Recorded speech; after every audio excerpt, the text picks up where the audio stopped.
morning. As you can see, I'm not in my best day, but I thought I would switch my suit and tie for ibuprofen and still make it for you this morning. Manuel Mateo, thank you very much for the introduction. Fantastic openings, ladies. It was eye-opening. My team and Anna is here, and I'm going to go back to bed in half an hour, but Anna will stay with you all day long and will be able to complement whatever I'm not able to explain to you today. I'm very happy about what Hanife said a moment ago, because we're looking more and more not only at cloud, but at the whole ecosystem, ranging from cooling, data center, server utilization, and then, of course, the compute continuum that has been the bread and butter of this assembly for many years. We are, it's no secret, finalizing a Cloud and AI Development Act, a legislative initiative to bring Europe forward on those questions.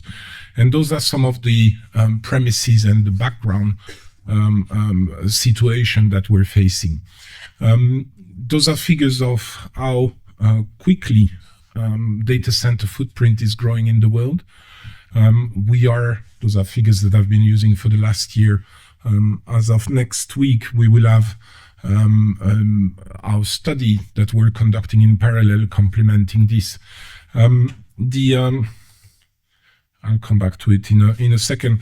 Those are worldwide figures on gigawatts. Europe has about 12.4 gigawatts of data center at the moment. If we do nothing, the industry will bring us to about 35 gigawatts in the next 7 years, to put it like this. But this is not enough. What the study shows is that our needs are another 15, 20 further gigawatts that need to be deployed in Europe. And so despite an industry doing a lot of things just by itself, it needs an extra push from us. AI, of course, is a part of the reason, but not only. Traditional cloud is still there very much. And then the considerations of inference and edge that are well known to this room. This is somehow a race, a worldwide race, to attract this capacity to Europe, to make Europe more attractive to investors. We are at a third of the US capacity. We are at half of the Chinese capacity. And the amount of evidence that we have been gathering since the beginning of the year of AI, LLMs, of big calculation projects, of big industrial developments that are moving away or simply picking another location because they don't find in Europe the compute capacity to do what they want is stunning. It's not anecdotal. You have stories every single day in the press, plus the ones you don't, you only get in closed rooms. This comes, one of the parameters is energy.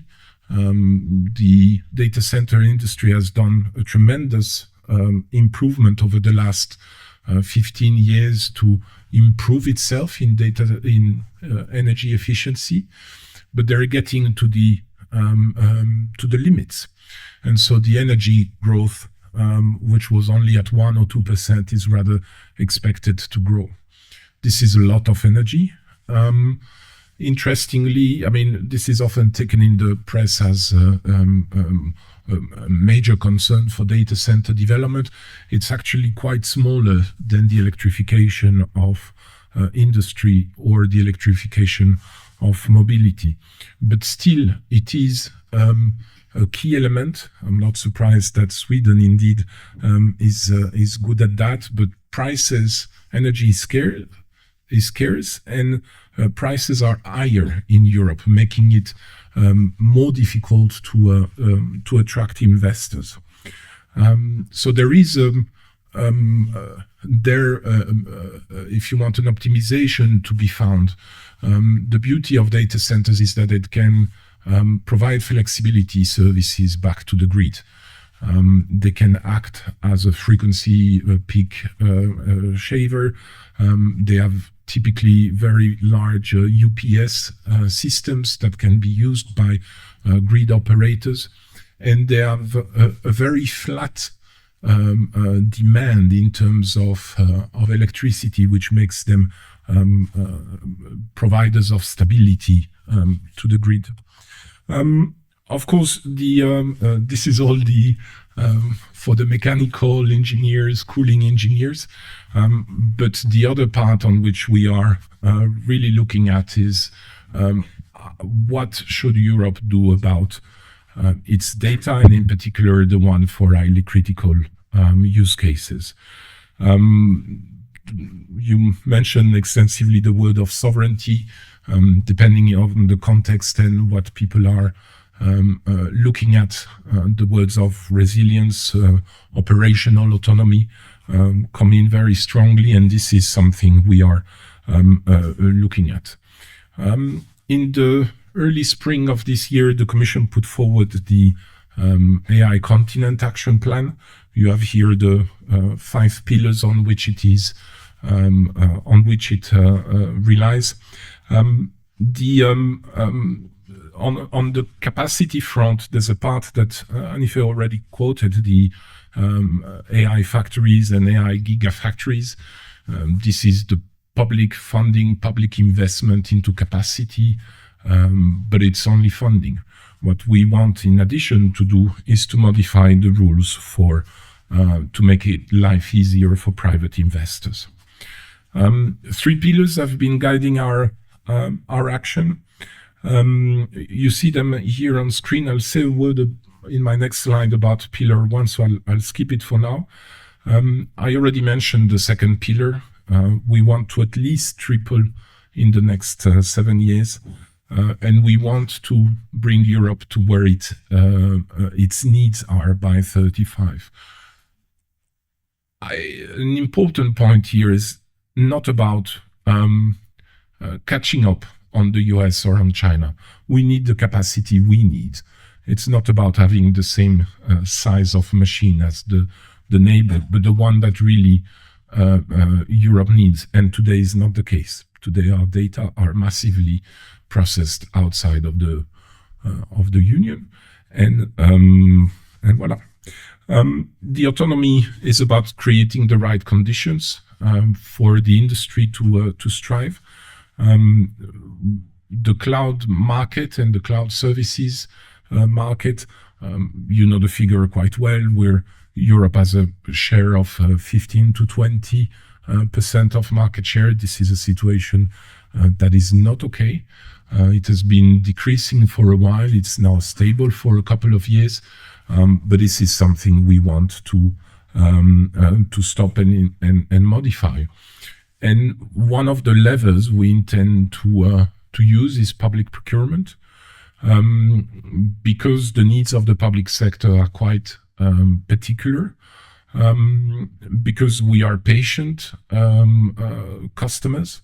We can afford to, I was speaking to banks and large European manufacturers in the last days, and the same rant comes back on and on again. Oh, but Europe hasn't got the right capacity, the right tools, the breadth of services that the American providers have.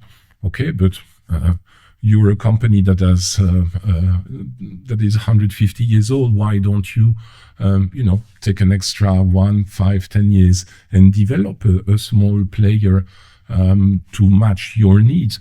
Oh yes, but it's not so easy. Okay, but I think the private sector can be this anchor client, and this is something that the call for evidence that we did in the spring and digested over the summer was very clear. We need those large anchor public sector clients in Europe. It's difficult. simply because the bubble tower and Europe's situation. Oracle benefited in the early 90s, 80s of a very large CIA contract, which is what made them the large company they are today. It was the same with Amazon in the late 2000s, 2007, I think. CIA, NASA, DARPA, large contracts. Of course, we don't have those agency type things in Europe. So we will have to gather forces and do things jointly, which Europe is quite good about, right? I mean, this is what we do. So we're working on a timeline for Q1 of next year. This is the official line by the Commission and the commitment. With Anna and the colleagues, we're rather working towards the end of that period, so rather March. And you will have seen, if you know where to find, that this should be accompanied by a review and update of the CHIPS Act as well. Whether it's adopted exactly at the same time or not, that remains to be seen, but at best we're talking about a few weeks difference. I said I would give you a hint about this pillar one and more research and development. If you want to summarize for your manager, where do we want to go in the next round of Horizon and Digital Europe, which will now be called the European Competitiveness Fund. Those would be the headlines.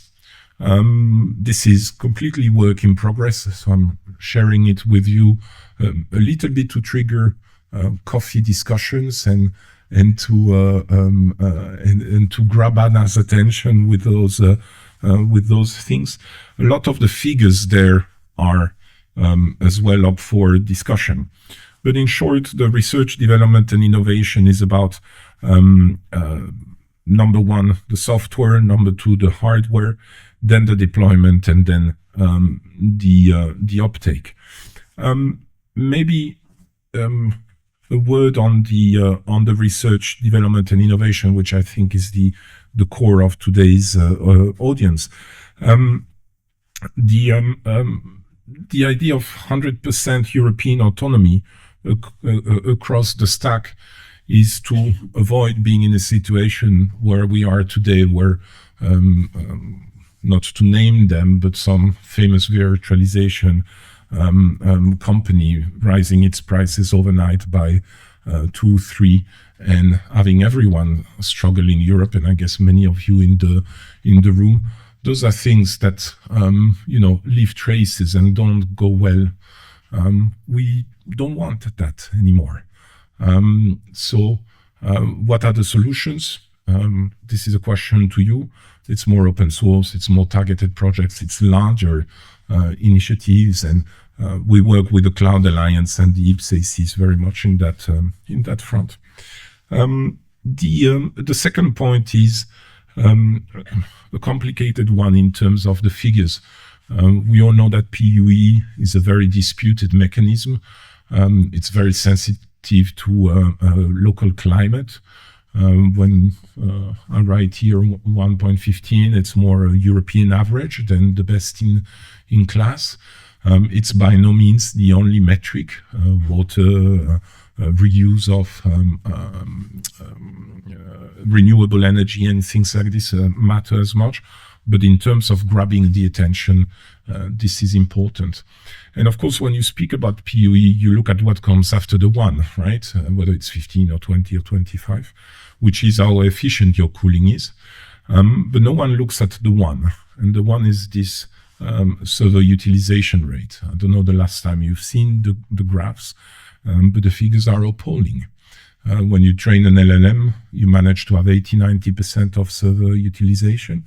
Hyperscalers are doing quite good with other type of loads to reach 50-60%, but enterprise data centers are at 20%, meaning that this one, the one before the comma, 80% is just lost because your servers are not being used. They're on, but they're not being used.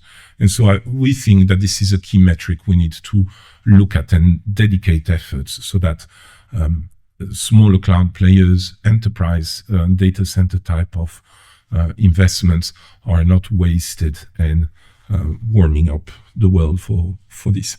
I'll leave you the deployment and the uptake for the time being.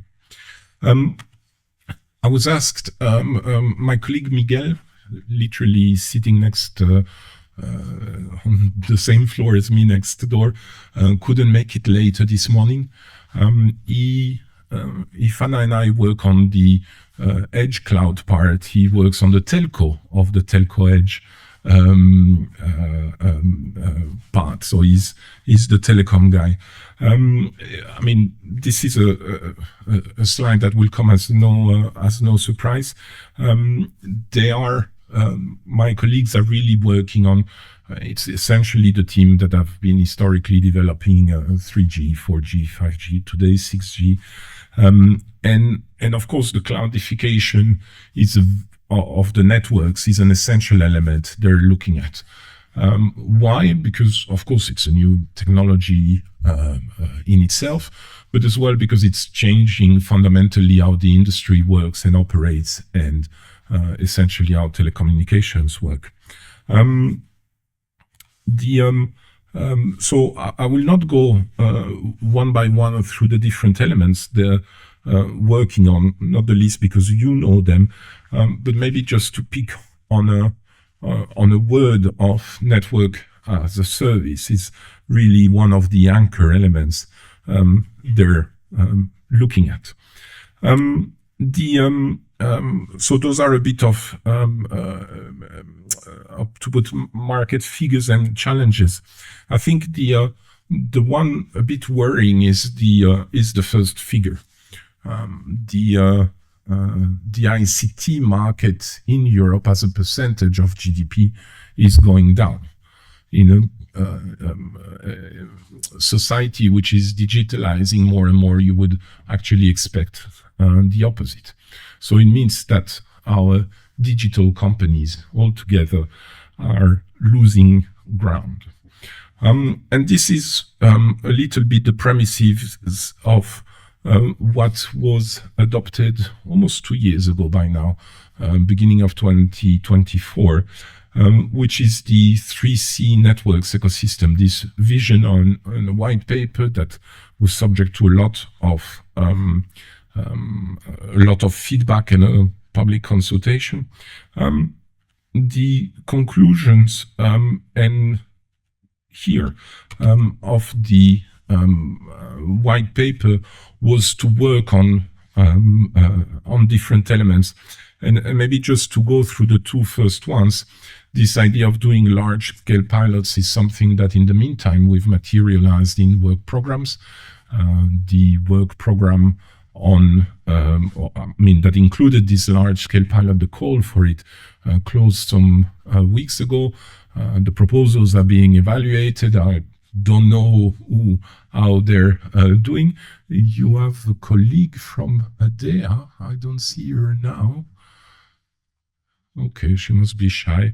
Yes, she's there. So not to trigger any corruption will in the room, but she will be able to give you more details about how those evaluations and the timing is going. But you know the rhythm. It's always a few weeks and month.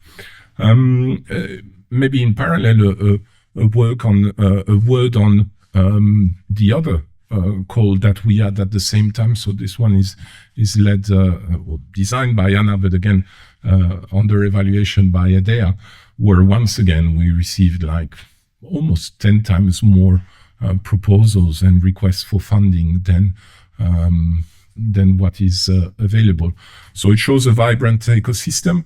I think it shows as well that maybe there's quite a bit of duplication, maybe more synergies could be found there at the moment of making proposals, but that the evaluation will tell. A final word on the possible new infrastructure-focused TIPSA. This is moving forward. Member states are meeting bi-weekly, the willing member states. On the infrastructure focus tips, say, we're speaking about, it's still undecided, so member states have not completely signed off, but we're speaking about 10 to 12 member states actively working on this and considering to do a call for proposals. I think initially they wanted still this year, but it might be rather earlier next year. And again, Anna is following this work. So if you want to know about a particular country, again, offer her a coffee. She will be able to tell you the full story. Voila, this is it. I'm putting back the mask. You might want to clean the remote thing. And if there's no question, I'll quietly slip out of the room. Thank you very much.